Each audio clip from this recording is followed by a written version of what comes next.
Very good morning, my dear students. Students, as we are studying chapter 3, Nazism and the rise of Hitler. Today we are going to discuss Hitler's rise to power. कि किस तरह से जो Hitler थे वो power में आए और पावर में आने के बाद उन्होंने क्या क्या किया, इस बारे में हम आज डिस्कस करेंगे. स्टूडेंट्स, इससे पहले यानी कि प्रीवियस लेक्चर में हमने डिस्कस किया था द ईयर्स ऑफ डिप्रेशन. उन ईयर्स को डिप्रेशन के ईयर्स इसीलिए कहा गया था क्योंकि इस दौरान जर्मनी में इकोनॉमिक क्राइसिस होने की वजह से जो कंडीशन थी वो बहुत ज़्यादा बुरी हो चुकी थी. हाँ, स्टार्टिंग में जो है यूएसए ने हेल्प की थी, लेकिन जब यूएसए की वॉल स्ट्रीट एक्सचेंज क्रैश हो गई तो वहाँ पे भी इकोनॉमिक क्राइसिस हो गई. तो इस वजह से जर्मनी की जो हालत थी वो तो और भी ज़्यादा बिगड़ गई, क्योंकि उनकी जो पहले से ही हालत थी वो बहुत ख़राब थी. और जब वॉल स्ट्रीट एक्सचेंज क्रैश हुई और यूएसए उनकी हेल्प करने से हट गया तो उससे जो है और ज़्यादा वहाँ की हालत ख़राब होगी. और जिन लोगों के पास जॉब्स थी भी तो उनमें से आधों ने जॉब्स लॉस्ट कर दी और वो भी अनएम्प्लॉयड हो गए. और जिनकी बची हुई थी उनकी सैलरीज जो है वो हाफ़ हो चुकी थी. तो एक तरीके से जो जर्मनी की कंडीशन थी वो बहुत ज़्यादा बुरी हो चुकी थी.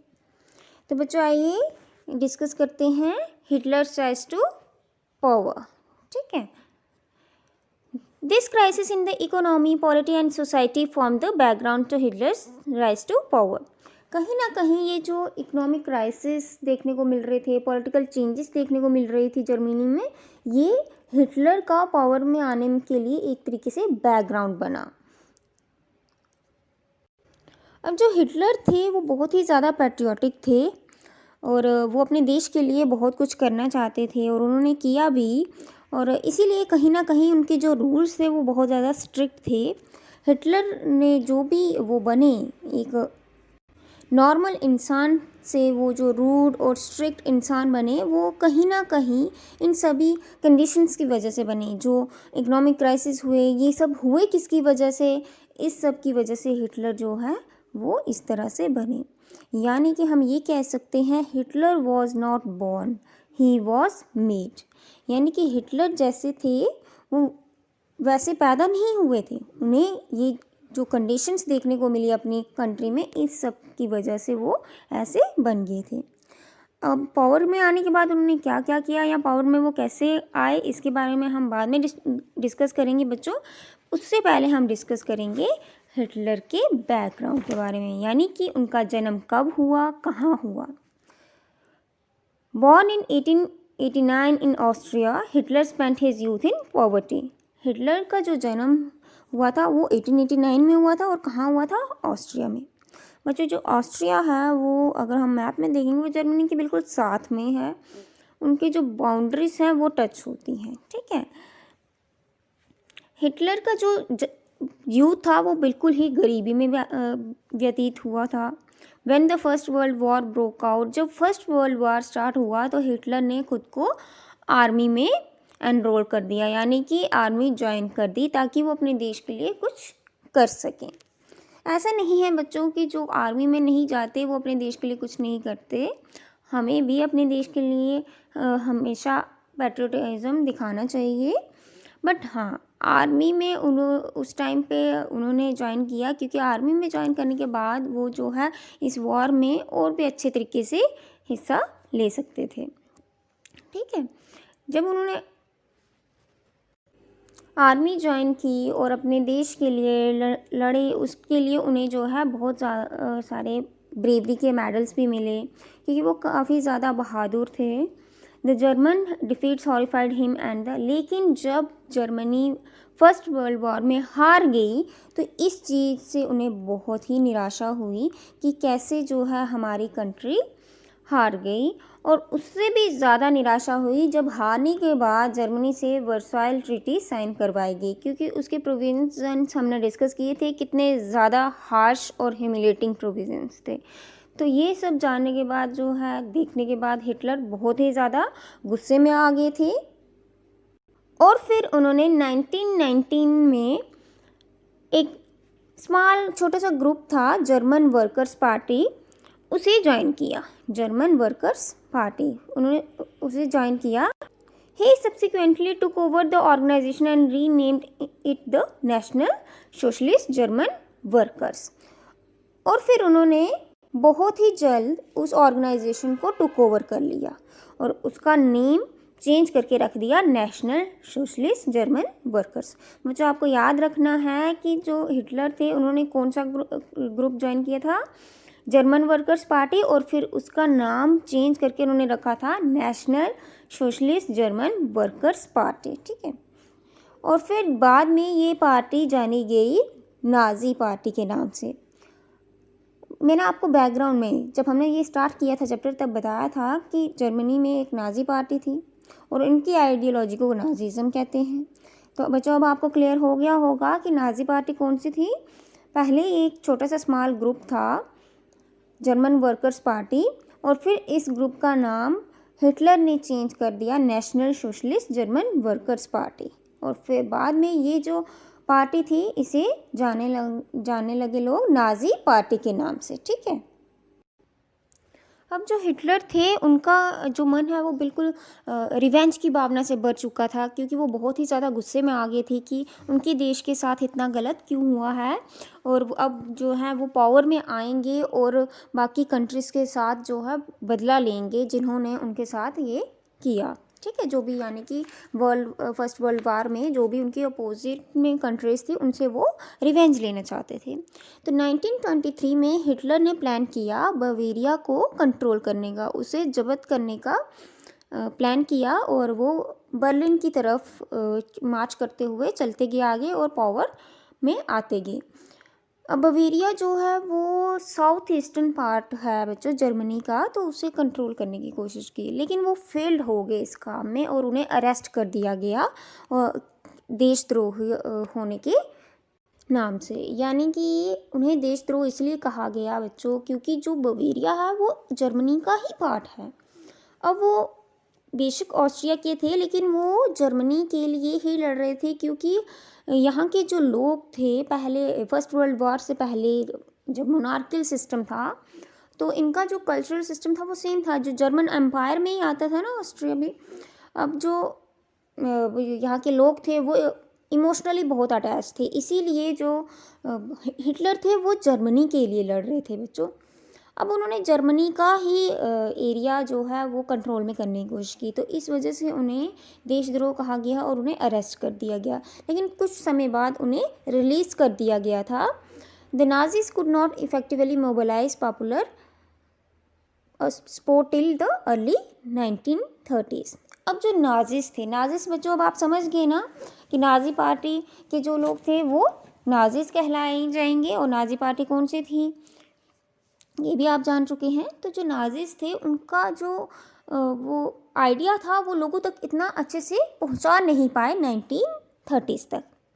It was during great depression that Nazism become a mass movement. जब ग्रेट डिप्रेशन का समय चल रहा था ना बच्चों जर्मनी में, उस टाइम पे नाजिज्म को यानी कि जो नाजी पार्टी की जो आइडियोलॉजी थी, क्या आइडियोलॉजी थी कि हमें जो है अपने देश के लिए लड़ना है, हमें रिवेंज लेना है बाकी कंट्रीज से, यही चाहते थे ना हिटलर। तो ये जो आइडियोलॉजी थी वो लोगों में इतने अच्छे से पहुंच नहीं पाई 1930s तक। बच्चों जैसे कि हमने देखा था कि 1929 के बाद बैंक्स कोलैप्स्ड हो गए थे क्योंकि वॉल स्ट्रीट एक्सचेंज क्रैश हो चुकी थी और जो बिजनेस थे वो बिल्कुल शट डाउन हो चुके थे। वर्कर्स जो है अपनी जॉब्स लॉस कर चुके थे, मैंने अभी भी आपको थोड़ी देर पहले बताया। और जो मिडिल क्लासेस थी वो उन्हें डराया जा रहा था, वो खुद भी डर चुकी थी क्योंकि उन्हें लगा था उनकी जो सेविंग्स थी वो डे बाय डे ख़त्म होती जा रही थी और वो मिडिल क्लासेस से एक दिन बिल्कुल पोर हो जाएंगे, इस बात का डर भी उन्हें सता रहा था इकोनॉमिक क्राइसिस की वजह से। और जब ये सब हो रहा था तो नाजी पार्टी ने एक प्रोपागेंडा यानी कि लोगों को एक स्पेसिफिक टाइप का मैसेज दिया कि अब हम जो हैं अपने फ्यूचर को बेटर करने की कोशिश करेंगे। उनमें उम्मीद जगा रहे थे कि हम अपने फ्यूचर को बेटर करेंगे और बाकी कंट्रीज से रिवेंज लेंगे, जिनकी वजह से हमारी आज ये हालत है। यानी कि जिन कंट्रीज़ ने उनसे वर्साइल ट्रीटी साइन करवाई थी उनसे वो रिवेंज लेना चाहते थे, क्योंकि वर्साइल ट्रीटी के प्रोविजंस थे जो वो बहुत ही ज़्यादा हार्श थे और ह्यूमिलेटिंग थे, ये भी हमने जाना था। अब जब 1928 में नाजी पार्टी जो थी वो उन्हें राइक्सटैग में बहुत ही कम वोट मिले, यानी कि 2.6% से ज़्यादा वोट नहीं मिले राइक्सटैग में। राइक्सटैग बच्चों जर्मन पार्लियामेंट थी, यानी कि एक तरीके से 1928 तक जो लोग, जैसे कि मैंने अभी बताया 1930s तक जो नाजिज्म था वो इतने प्रॉपरली जो है लोगों तक वो आइडियोलॉजी पहुंची नहीं, वो लोग जो थे वो उस आइडियोलॉजी से इफ़ेक्ट ही नहीं हुए कि जो हिटलर हैं, नाजी पार्टी किसकी थी, हिटलर की थी ना, वो क्या करना चाहते हैं, वो लोग अच्छे से उनकी सपोर्ट में आ ही नहीं रहे थे, जिस वजह से उन्हें बहुत ही कम वोट मिले। By 1932 it had become the largest party with 37% vote. और फिर जब दोबारा इलेक्शंस हुई तो 1932 आते तक जो नाजी पार्टी के सपोर्टर्स थे वो कितने हो चुके थे, 37%, क्योंकि उन्हें 37% वोट्स मिले थे, यानी कि उनके इतने सपोर्टर्स बढ़ चुके थे। यानी कि धीरे धीरे लोगों को ये बात समझ में आ रही थी कि जो हिटलर हैं वो जो भी कर रहे हैं अपने देश के लिए कर रहे हैं, और इसीलिए लोगों ने उन्हें सपोर्ट करना स्टार्ट कर दिया। Hitler devised a new style of politics, यानी कि हिटलर ने जो है पॉलिटिक्स का एक अलग नया तरीका निकाला। He understood the significance of ritual and spectacle in mass mobilisation. उन्हें समझ आ गया था कि किस तरह से जो रिचुअल्स एंड स्पेक्टिकल हैं वो बहुत ज़्यादा ज़रूरी हैं मास मोबिलाइजेशन में, यानी कि अपने आइडियाज़ लोगों तक पहुंचाने के लिए कुछ अलग करने की ज़रूरत है, बाकी पार्टी से अलग करने की ज़रूरत है। नाजिस हेल्ड मैसिव रैलीज, इसलिए उन्होंने जो है मैसिव रैलीज हेल्ड करना स्टार्ट कर दिया, पब्लिक मीटिंग्स स्टार्ट कर दी, सो दैट लोग जो हैं उनके आइडियाज़ को समझ सकें, उनके आइडिया से इन्फ्लुएंस हो सकें और उनके सपोर्ट में उतर सकें। ठीक है। The red banners with the swastika, the Nazi salute and the ritualized round of applause after the speeches were all part of the spectacle of power.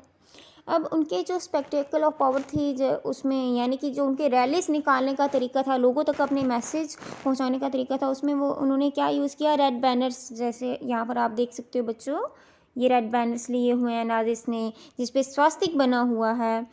Nazis salute दी जाती थी, राउंड ऑफ अप्लॉज, क्लैपिंग कराई जाती, एक discipline way में clapping कराई जाती थी जब स्पीचेस ख़त्म होती थी नाजिस पार्टी में।